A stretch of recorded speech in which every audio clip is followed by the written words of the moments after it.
A bizarre twist in the case of a racist election flyer sent out in Edison, New Jersey a few years ago. It made national headlines. Now a U.S. Postal Inspector report suggests that it may have been an inside job involving the target of the mailer and other associates. Investigative reporter Sarah Wallace has the latest from Edison. Was a school board candidate really the victim of racism or part of a conspiracy to gain sympathy from minority voters? That's now the big debate as the result of a new report.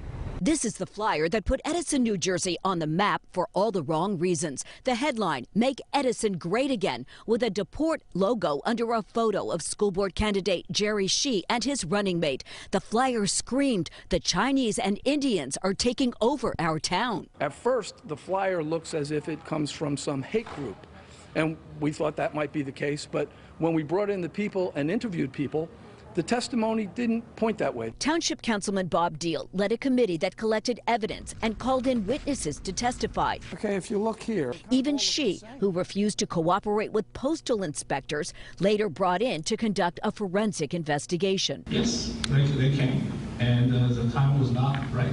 And here's where the story takes a twist. Inspectors were able to lift a fingerprint off a stamp like this one, trace it to a man in New York who said he actually did a catering job at this restaurant in Island, which is right next door to Edison. The owner was fully cooperative. In the postal report publicly released at a council meeting last night, the restaurant's owner, Chandrakant Patel, identified 6 people as being present when the postcards were organized, including the target of the flyer, Jerry Shi, who won his election. Another school board member and a councilman who was now cooperating with the inspectors were also identified. Reaction fierce from those in the community who've followed the drama. We felt like we were being accused of going after that community, and it was really that community who was going after themselves in an effort to foster pity on the poor minority candidate. They have to go because they're divisive. They played us for suckers.